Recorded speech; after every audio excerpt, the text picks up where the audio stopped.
And I'm in studio. I'm so excited. I'm in studio with our guest, Sharon Williams. Hi, Sharon. Hello, Bernadette. How are you? Fabulous, because I'm with you. Aw, shucks. Making me blush. Oh. All right, let's get into this conversation, shall we? We're talking connection. And there's a reason why we're actually having this conversation. We'll get into all that with Sharon. But we want to talk about connection. And a lot of people don't know how to make connections. And then when you make that connection, how do you foster them and really leverage them in your career, business, and life pursuits? And then there's kind of a technological way to stay connected. And this is the woman that's going to help you do that as well. So we're going to be talking about all of that. And we're going to tie it into being both a corporate professional and an entrepreneur, and how to start, manage, or grow whatever kind of career it is that you're establishing for yourself. All right.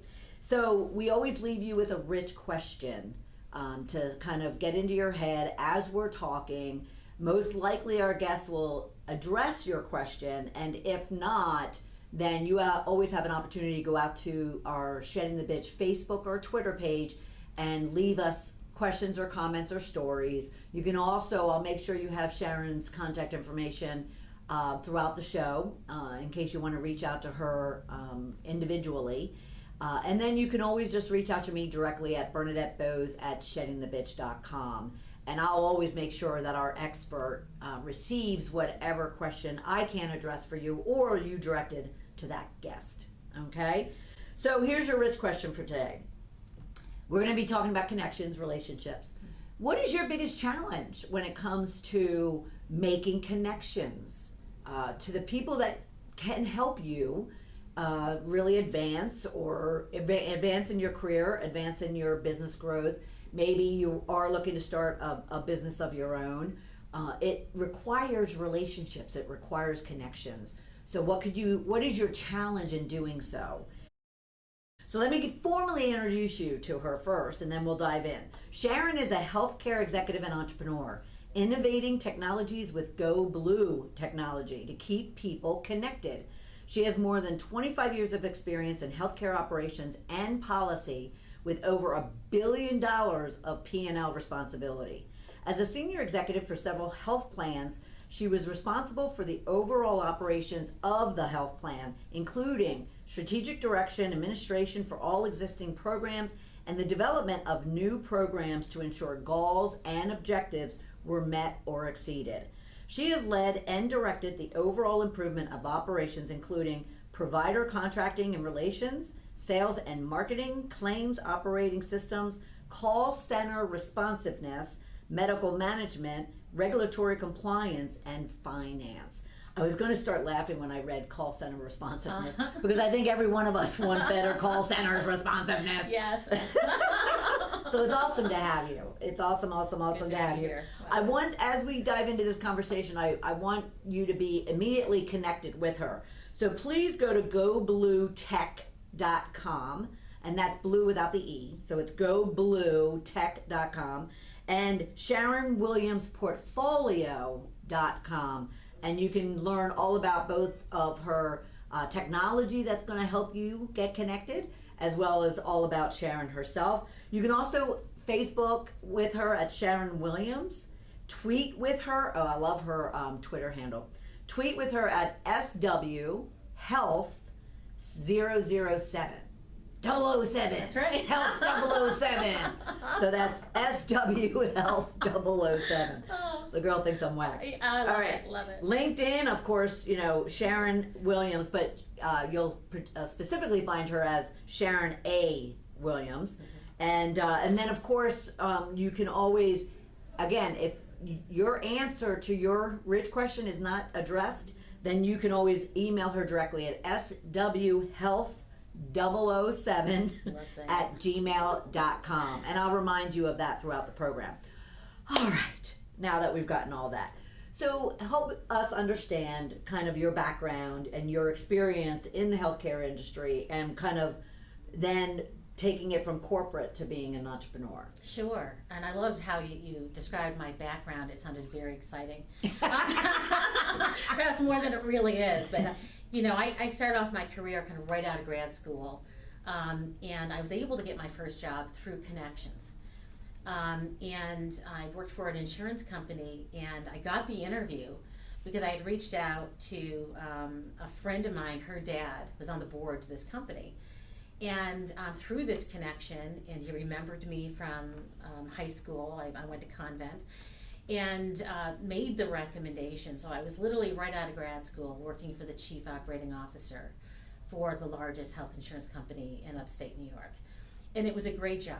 And I loved it. And I think part of how I succeeded in my job was building great relationships with everyone throughout the organization and leading kind of enterprise-wide initiatives where it hits every single department. I needed people in order to reach my goal. Sure. I couldn't do it without them. And so high pressure, big goals, and I would just like not say bribe people, but if I needed something kind of pushed ahead, I would show up with coffee, I would show up with a bottle of scotch. When people saw me coming, well, they knew I was going to ask for something, but they knew I'd appreciate it.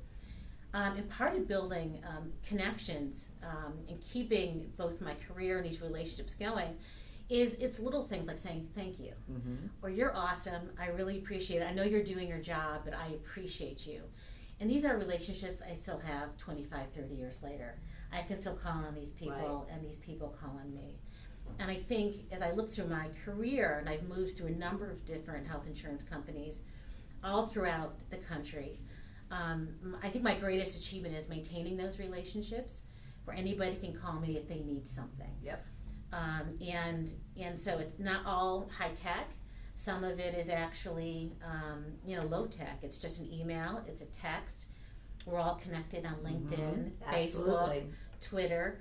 And I think the other thing is when I just think of somebody, if they just pop into my head, I call them or I reach out. Nice. So there's no regrets there. And I find that they do that with me as well. And I just love to hear somebody's voice like, Sharon, I was just thinking of you. Yeah. And I love that. Yep. And so to make the leap from kind of working for companies, helping them make millions, right, and billions in some case. Right. I'm thinking, well, how can I do this for me? And when did you make that leap? What was the year? That was a few years ago. Okay. So 2015. Okay. And I don't know why I didn't think of it earlier. In 2014 I started my consulting practice, but I really kind of kicked it into gear in 2015 where I said, I've really got to be deliberate about this. I have to build my own website.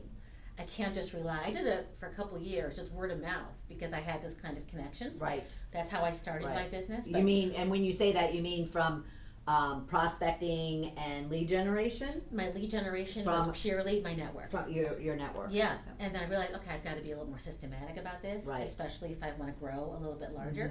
Because people would say, well, show me your website. I didn't even have a website because I was busy. Yeah. But I wanted to get beyond that. So I was like, okay, Sharon, 2015, I've got to get professional. Get a website, get a social media presence, and really build on that. But you find that even with all the social media, relationships never go out of style. It's in person, it's a phone call, and it's really just following up with people on what matters to them, and really being able to listen. Well, yes, and listen. I just cut you off. But you did it well. To write, listen. And the reason why I did is because I wanted to kind of also touch on something that you said earlier too, when you were talking just those same points about connecting, and you mentioned that you have them 25 years later, and you're able to call on them. And connecting is not necessarily, when you go out to these networking events and you have these people pushing their business cards in your face, and then they ask you for for your business card, and then they put it in a database and they start blasting you with, these newsletters that you never even wanted. This is what you're doing, what you're talking about is more fostering of those relationships and those connections, right? Yeah, so I think of it as tiers. So I'm glad you pointed out the business meetings and the social networking. And when I think about my deep relationship, that's my tier one, that's my home base. Those are deep relationships that I've built and cultivated over years. I still go to events, I still take people's cards, You and I met at an event, right? We're sitting next to Absolutely. each other. I was like, who is this fabulous woman? We exchanged cards, Yeah. right? Now you know it. And then I thought, who else do I want to introduce you to? Right. So I think we're natural networkers in that way. Yes. But even on LinkedIn, I get a lot of young professionals that reach out to me. I don't know them, but they say, you know, I saw your background and I'd like to learn kind of how do I get your work experience. And believe it or not, I say yes to most of them. Nice. And I say yes because I believe in paying it forward. Absolutely. I want to be the kind of mentor that I wanted. And I thought to myself, if you're brave enough or bold enough to reach out to somebody on LinkedIn and you're really just looking for advice, Right. I'll do it. Plus, I'm also a coach. So I like to help out younger professionals. If I can make their path easier than mine, then let's do it. Absolutely, absolutely. And I think a lot of, I call them seasoned women. Okay, seasoned. All right, I'll take it. Yeah. Spicy. I'm spicy. Yes, she is. But and I'll tell even them, because there are a lot of seasoned women that are making these transitions. Yes. And not even necessarily from corporate to entrepreneur, but they're just waking up to the fact that they really should have goals and passions of their own that they should be pursuing, even if they are heads down, you know, in a full-time job. And I'll even say to them that it's not just, you know, shooting an email or a LinkedIn connection, you know, that doesn't have a nice message to it, or just kind of like being very unintentional about it. You don't want to have an agenda, right? But you want it to be meaningful. Absolutely. You know, in order for that person to respond, and you're accepting those invitations because they've made that connection with you, but more so they must have been genuine in what it was that they were looking for from you. You know, you're spot on, and I loved your example about seasoned women reaching out about transition. About a month ago, a woman reached out to me in LinkedIn. And she's a chemist, and she works at a major pharmacy company. I'm not going to mention the name. Fortune 100, you know, and she's seasoned in her career. And we just started talking.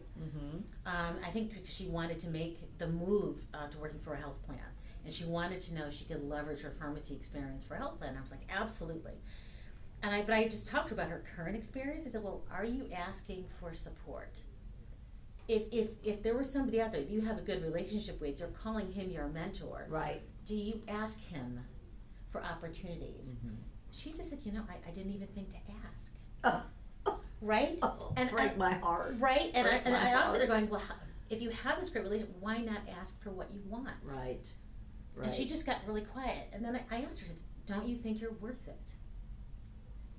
And I think a lot of women struggle with worth and struggle with value in relationships. Absolutely. And there's a lot of fabulous, amazing women, a lot of fabulous people out there.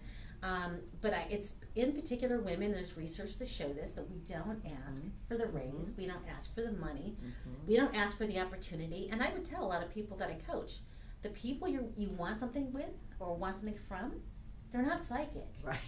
You have to kind of claim what you want. Right. And I thank my mom for that. Believe it or not, you know, I was raised the youngest of 4.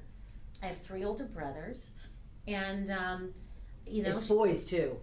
Boys too. It's the boy environment you were in too. Oh, definitely. Because they gotta stand up. They ask. And I watch them. You know, they ask for mom for more money and vacations and all this stuff. And I would just observe that. But my mother always said, you know, don't be passive aggressive. If you want something, claim it. Right. Claim it and just own it. And I think throughout my career, part of how I've been able to move up the food chain and even become a successful entrepreneur, have my own business, is because I'm claiming what I want. And sometimes that's the hardest thing. Number one, well, what do you want? Right. Well, yes. Right? Yes. Figuring that out. Yes. And once you figure that out, and be honest about it. Yes. Don't be scared. Yeah. It's good to be scared. You know, there's a level of fear you want in answering that question, but because it'll turn exciting. Yes. It'll be an exciting fear. You know, and yes, you might not know even how you're going to go about pursuing that. Right. You know, but you have to be honest with yourself about what it is you want. Absolutely. You got to claim it. Right. Because you really can't grow in a comfort zone. It's got to be a little painful, a little scary. And you face those fears and you get stronger and stronger. Right. And less fearless. Yep. Absolutely. Yes. fabulous. I know. Love it. Connection. Well, and I think what you also said too is because 25 years ago you started making these relationships. Yeah. And now, let's say 2015, 16, but you're also getting ready to launch a new, not just a business, but a new technology, a new product.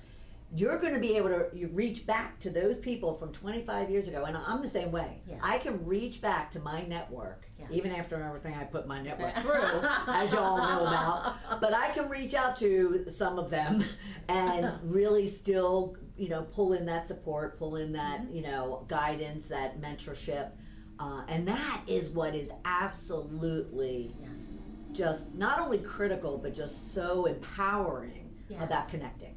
Yeah, because nobody gets anywhere alone. No. We're all interdependent. Right. And it's kind of that took me a little while to learn, to be honest. Mm-hmm. It seems fairly intuitive, maybe for some of you watching, but this idea of like needing people. Because I just, I'm a superwoman, I can do it all myself. I don't need anybody. But to say, I really want your support Right. on this project, especially GoBlue, because it's new. It is new technology.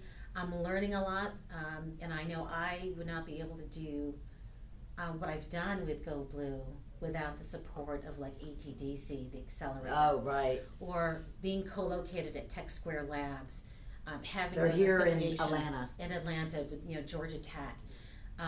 You need that community Right. of like-minded people who all have that entrepreneurial hustle, Mm-hmm. and they're genuinely excited Mm-hmm. for me, for people who are doing the work, and they want to help. Mm-hmm. And they want you to be successful. Yes.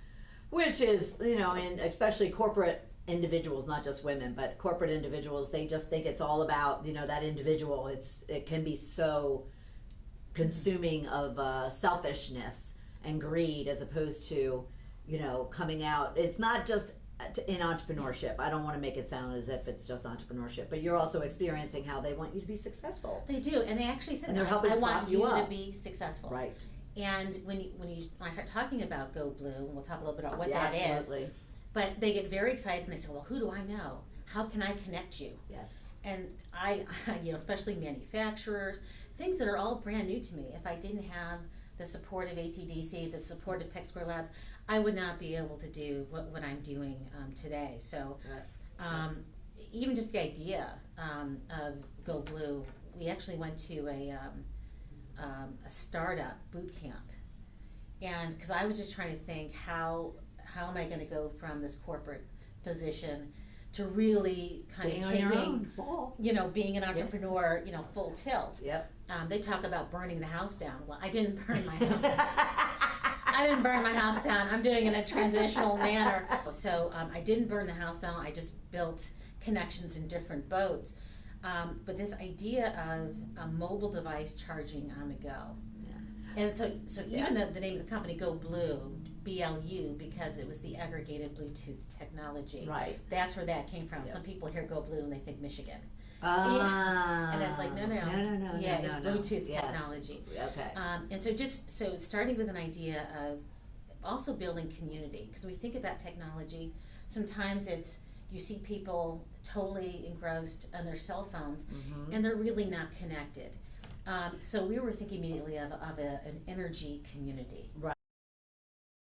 But you have to tell us about this and kind of what you were getting into, kind of why you came up with this idea, and how it's going to benefit every single one of us that are listening and watching.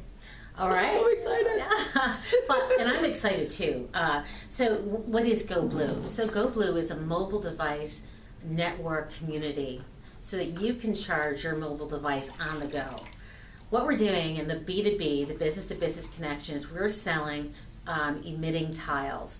These are tiles where you can rest your cell phone on the tile while you're at a coffee shop, at the car dealer, and while you're doing whatever it is that you're doing. Having drinks. Yes, you do that well, girl. That you can charge your cell phones on the go. And so we're excited about that. So there's a business community that will be purchasing the tiles. And then the consumers will just download the app to get access to the energy at no cost to the consumer. So everybody's excited about that. I remember even when I talked to you about this, you talk about connecting. In the tech world, they call it customer discovery. So you talk to people and really listen to what they were saying. One of the first things you said to me is, well, I like it. How can I get this? Are you just going to sell this to businesses? Right. And that was like the number one question we would get as I'd share this story. So it taught us a couple of things, that we need to be prepared to sell the tiles to consumers. We'll do that through our website. It's not available yet, but it will be in 2018. Right. So we will have a direct-to-consumer product as well. But what I love about selling the product to businesses, the businesses really want to offer value to their customers. Sure. And you'd be surprised, more businesses want consumers to spend more time. There's a reason places like Starbucks want you to come in and bring your laptop and make it their office. Mm-hmm. You're going to consume more coffee, but you'll do it in a more relaxing environment. So you can imagine that these tiles that we're creating, they'll be able to customize a surface. So an entire table, for example, instead of just having 2 or 3 outlets, the entire table can be configured with these tiles that will snap together like Legos, right? Nice. Each tile has 3 different cells. You can rest your cell phone on the cell, almost anywhere on the tile, but maximum energy transmission on the cell. And charge your phone. They're waterproof, so if you spill your coffee or your cocktail, can't waste alcohol. No, you can't do that. You can just keep going. So our first pilot is going to be at a restaurant at the Atlanta airport. Okay. And we're also going to have a pilot at Tech Square Labs. So it's kind of 2 different demographics. You've got kind of like real consumers that are going to use it at the airport, and kind of tech-focused people that will really give us the business application of the it. business application, and just kind of more detail. Now, can you like you said custom, but can you have a design on the tile? Absolutely. So you can license it? Absolutely. Yes. So That's clearly, awesome. with companies I know that would want to put their logo Right. Absolutely. on the tile, Absolutely. or there's a gentleman who's an artist. He's like, what if I want to design my own cover? Mm-hmm. To be able to take that artwork and customize it. Absolutely. Now, the one thing that I'm, as a consumer, I'm thinking about too is we will get more advertising in our face because, like, say for instance, this is Rome. I'm at my Rome Innovation Workspace Yes. As our studio today, and so they have these beautiful farm-like tables, and if they had them and they had like Starbucks advertising, because I mean, if it were me, I'd buy one and want to use it as a advertisement in another business. But I just think it's awesome because I often forget I also often forget, like today we forgot my microphone. Yes. You forget and you want something that's very convenient and very easy. Yeah, I think the other thing we're thinking about with advertising is to make it more passive. So it's true that we may be able to print something on the actual tile, but there was another discussion around having advertising on the app. Yes. Or yes, messaging. That's true. And we're not going to do that phase 1. Part of our customer discovery is, we want the energy. We're like in the restaurant, we're at the car dealer, we're at the hookah spot, doing whatever it is we're doing. We don't want to constantly be bombarded. Right. So we wanted to really kind of value the energy transmission and make sure that we get energy utilization, things like that, back to the end user. Nice. Yeah, nice. Just for kind of phase 1. So Right. we're not in a rush to really get in there and kind of use the communication platform for advertising. It's not to say it's not there. Right. And I think the other piece is people romanticize advertising and tech. They go, oh, we're going to be like Facebook or Twitter. You have to have billions of users to be able to get meaningful return on investment. Well, not only that, but as your customer discovery sessions continue, because I know right now Facebook just changed up a lot on their platform. Yes, it did. And there's a lot of communication online about the videos now. Yes. Or have commercials. Yes. They don't just have the banner down the bottom. Right. But in order for you to see whoever's video you just kind of clicked on, you're going to actually get commercials in the middle of that video, and people are like, I did not sign up for this type of thing. And what they're preparing you for is the subscription services if you don't want the advertising. So I think for years we've gotten used to a lot of free content. Right. And and now we've got to pay. Either way, you're going to pay, either Right. through exposure to advertising, or you're going to pay through subscription services. Right. As a content provider and creator, Yeah, I know. it's kind of like, ooh, but as a consumer, it's like, ooh, you know, it's good for me as a content creator. It's not so good for me as a consumer. But anyway, love it. Okay, so we have a lot more to talk about connections and relationships, so don't go anywhere. We're not going anywhere. But where can they kind of just stay in touch as this launch is happening? Because I would think at some point too, they're going to want to, like, you know how you can find your Starbucks? Yes. You know, they're going to want to find the restaurant in the airport that have these tile type of things. Yes. So two things. The website, you could sign up and be on our mailing list. GoTech.com. GoBlueTech.com. GoBlueTech.com. BLU. We're good. GoBlueTech.com. Yes, and as we get ready for kind of broader product launches, we're going to have that information on our website. I think the other is once you download the app, when it becomes available, and by the way, this product is for both Android and Apple products. Okay, it's not in the stores yet, but it will be in 2018. On the app itself, it has all the locations for the GoBlue network. Nice. Yes. So And you can search by name, you can Right. search by location. Name of It is what? Name of a geomatic. restaurant Name or of a name of a... restaurant. Okay. Or name Okay. of a provider. Right. McDonald's, it could be a hotel. Right. There's just a lot of interest right now. We're just really trying to manage the expectations and demand. We want a high quality product for our market launch. Sure. Absolutely. So you're thinking 2018, Absolutely. early, middle, late. So our product launch. I'm not pressuring her that's- into a deadline, just kind of a time Yes, period. I'm with you. I love your energy and enthusiasm. Thank you. First quarter 2018 Okay, here great. in Atlanta. Great. Product launch. Woo! After that, we've already got manufacturers lined up. It's like we just can't move fast enough. Yeah, I bet. So by second to third quarter, we'll have broader product availability. Great. I am so excited for you because I just know how much you've been putting into this, and plus I love it. I love it, and I need it because like I said, I often forget my little chargers and stuff like that. All right, so we're gonna get back into, so just go to GoBlue Technology or GoBlueTech.com. Yes. And also just link in with her, Facebook with her, and she's a great, individual. Sharon Williams, portfolio.com. You can also learn more about as well. All right, so we are talking about these connections, and the one thing that we were talking about how you can, whether it's email or a phone call. But you then mentioned and talked about maintaining them. Yeah. What do you suggest, because you are a coach and you have clients when it comes to them starting, building, and growing their business and themselves as leaders. Yes. So what do you recommend that they do in order to foster and maintain and really build relationships, just not line items in a CRM application? Right. No, and thank you. I mean, so there is part of the CRM piece. So I do track birthdays. For my really close friends, I know their children, their husbands, their significant others, their spouses. And I don't necessarily send cards for all of that. Yeah, right. But it's like, I had a friend who just had her 26th anniversary with her husband. And I called it 26 years and he's still alive, so congratulations. So, and then she had to call me, and then we start chatting.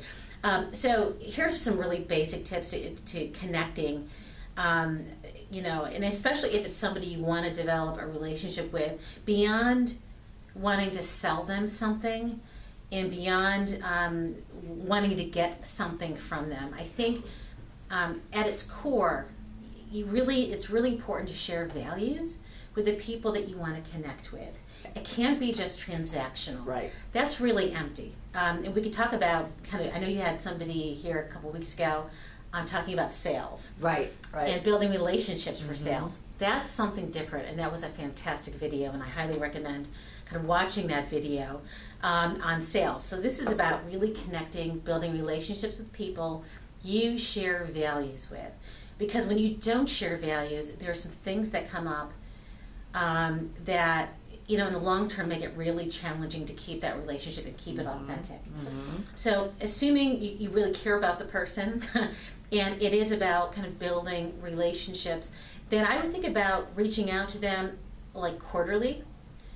Think about it either as a phone call or an email or a text, depending on what the person likes. The other is if you see articles or something of interest that you know the person would enjoy. Love that. Like one of my best friends, actually I've known her since my freshman year of college. Okay, I know, because I know how many years ago that was. They'll figure out I'm old as Methuselah. But like she loves the Foo Fighters, right? And we've been to like several Foo Fighters concerts, even here in Atlanta. Oh, when they wow, were here, okay. So they were on SNL, and they did this great version of it, like the Christmas song and one of their classics. And Rolling Stone sent out the video, right? As soon as I saw it, I thought of her. Aww. So I sent her the video and said, thought she would love it. And then she just texted me back, thank you for thinking of me, and Merry Christmas. Nice. So it's not rocket science, right? But it's when you know something somebody likes or is interested in, and you see it. Maybe it's a New York Times article or a Facebook posting. We share all that as a community. Yeah. And even on my LinkedIn site, you'll see that I post certain things. And I have certain friends I've known since grad school, and they'll respond, thank you, Sharon, for sending that. Or if they post something, they'll call me out. Sharon Williams, I saw this science article because I'm a geek and I love NASA. So I think you'd appreciate this, the meteor showers or something. So it's sharing common interests and not kind of waiting for an invitation. Yeah. Or waiting for an invitation to reach out to somebody. It's really just coming from the heart. It's a very authentic place. Yeah. And it's just, people appreciate that. They appreciate being thought of. So the birthdays and anniversaries are kind of the easy ones, but I think it's just coming in contact with your daily life, right? In article content, a video, and just sharing that. Well, and I think that you brought up the point of the birthdays and anniversaries, and I'll be the first to admit, I am horrible when it comes to like sending cards or whatnot for birthdays and anniversaries, and my 11 brothers and sisters will agree with me. However, because I have a few sisters that, they're organized. They have a box. They have all these cards in there for all the different occasions, and they have probably the list taped to the box of everybody's, birthdays and anniversaries. But since I was a young kid, I always celebrate, but I do it in a way of like phone calls. Yes. A nice little image I'll pull down off of, the internet, and I'll send it to them.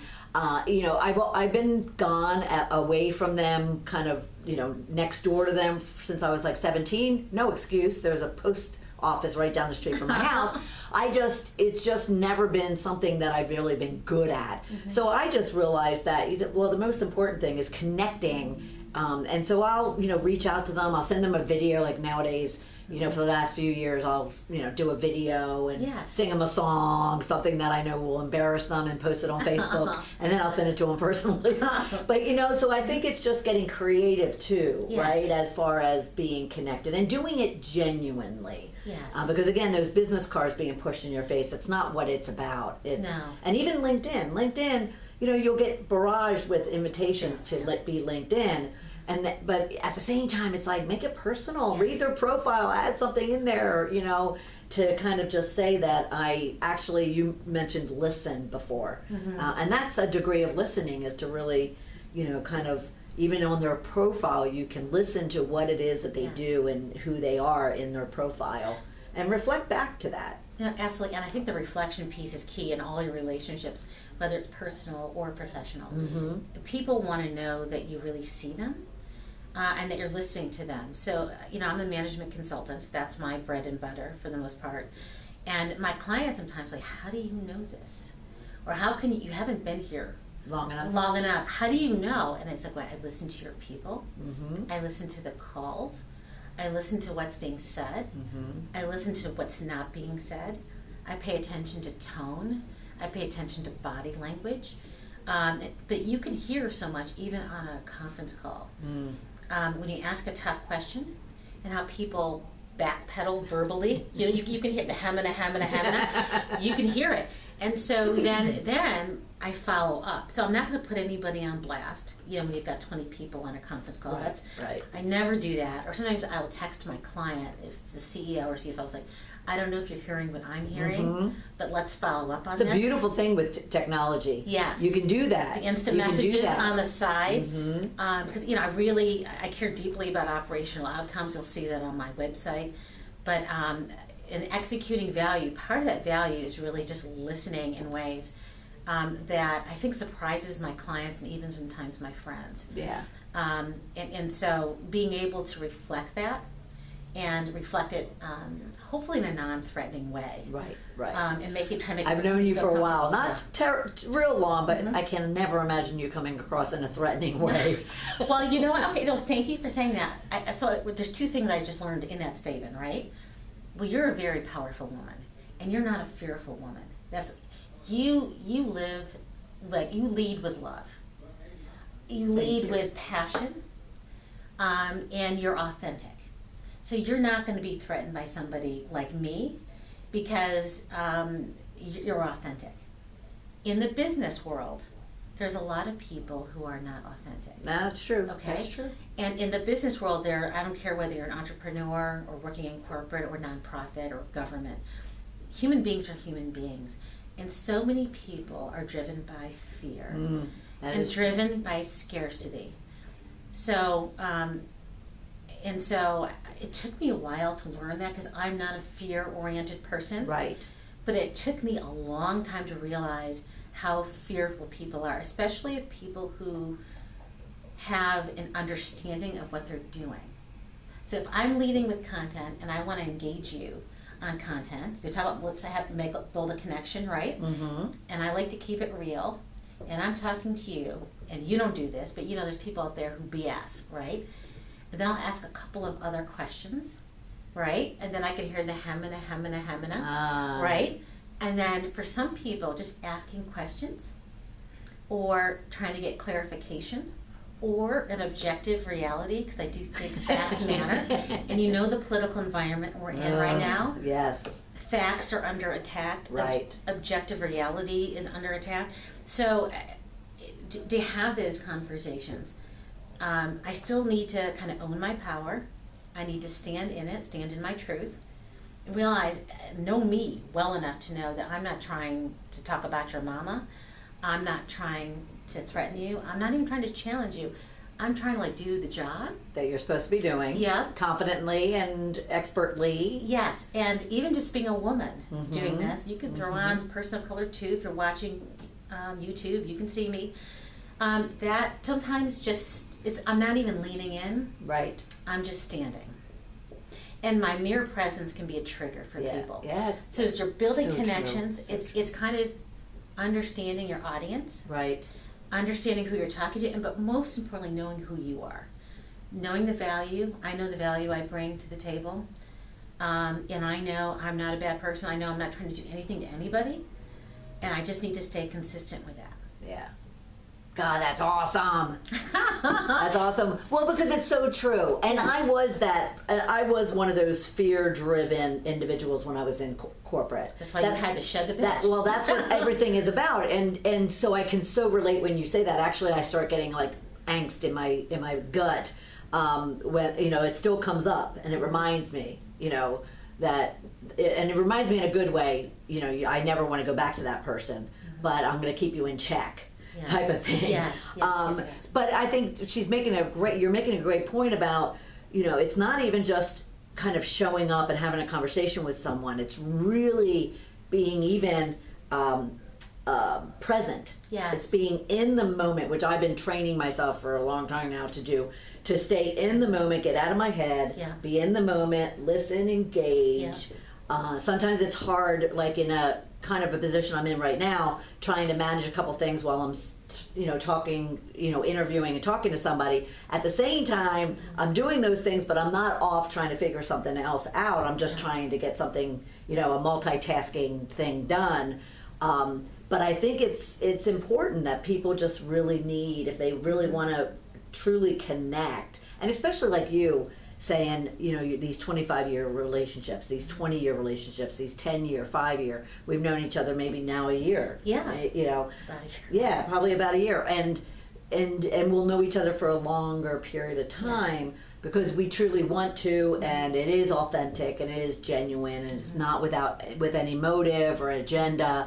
And so, that's what the importance of connection is. Yeah. That's what the importance of connection is. All right, I want to make sure I'm not overlooking any really critical conversations that we wanted to have. But can I just pick up something you said, because it was really absolutely profound? Yeah, absolutely. Because you talk about being present, and I think a lot of people today, I don't care if you're, whether you're a parent, you're in the workplace, have difficulty being present. These little smartphones that we carry, I know I could just mimic the positioning right here. People are just face down the entire time. Yes. Even just walking in the airport, people are just face down. Sometimes when I'm feeling a little devilish, I'll put my hand in front of somebody's face when they're walking, and they go bounce back. And I'm like, dude, look up. Right. Do that. Look up. Right. It's a simple thing, but part of being present is putting down the cell phone. Sure. Like if I'm having dinner with a friend, and I have a friend that I love dearly, and actually I met her on LinkedIn. Isn't it funny? We actually met in real life. And I'm practically like an auntie now to her lovely daughter, and and her husband's like, oh, Sharon's here again. But so we go out to eat, and she starts with a cell phone, and I have to say, the daughter does. No. Oh, my your friend. Oh, okay. My friend, and then sometimes I just look at her and I say, are we gonna have dinner together? Or are you gonna have dinner with your cell phone and invite me? And then she go, okay, I'm gonna put it down. She really can't help it. She's addicted to her phone, but I think part of just engaging somebody is putting down the cell phone. Distractions. Yeah, and so I was having it with another friend, and she brought her dad and her husband and their kids, and there's just a bunch of us. And as soon as we sat down, my friend, she's a mom, she goes, okay, give me your cell phones. Everybody puts their cell phones in the middle of the table. They're not allowed to look at them, and they've got to have conversation with people at the table. Nice. I think that's just another tool about being present. She says, well, she wants the GoBlue tile so she can charge everybody's phone when they're not at the dinner table. Off to the side. Right. So they can engage. Interesting. Well, and I heard on CBS this morning or something the other day, and there was a group of young people they were interviewing, and they've adopted that practice. You have to. That if they're coming together and that they're really true friends and they really want to kind of be with each other, they just had to make sure that they got disconnected from it. And I'm as guilty as the next person. And I'll train myself to kind of put my phone in my trunk when I'm in my car. Or I'll put the phone in the other room when I'm at home. And it's hard. Because that's not connecting. No, it's not. That is not connecting. And I'll just give one else example, because being present is so important. All my family lives in upstate New York. I'm the one who moved away, and so I talk to my mom on a daily basis. I start my day with my mom. Sometimes I've got a lot going on, so I start multitasking, and she's like, Sharon, I can hear the keys clicking. She goes, this is our visit. This is my time to spend with my daughter. Right. She goes, do you have time for me or no? And I'm like, I'll put it down, and then I have to put my laptops, because I have several. I put them away. I said, I'm walking away, Mom, from my I'm giving you my undivided attention. Yes. We're going to have a visit. Right. You have to. It has to be intentional. It has to be intentional. We are all out of time. No. It goes so fast. No. Do you believe it? I think we made a connection. And hopefully we've all made a connection with all of you listening to us. Oh gosh, we're gonna have to do this again because we have a lot more to talk about. But connection is what's key, and this is the time of year, guys and gals. This is the time of year that we all do. We're going to be gathering with people, even people that we might struggle with and strain with. Yet leverage that time to really just connect, even connect in your disagreements. Connect in your disbeliefs, with each other. Just find a way to connect, because we all are different. We all have different belief systems, and just find a way. Challenge yourself over the next couple of weeks in this chaos of the holidays and New Year's, to just kind of teach yourself to find a different means of connecting and to be really present and intentional with that connection. All right, well, Sharon, thank you so much for being fabulous, part of Bernadette. love it, love it, love it.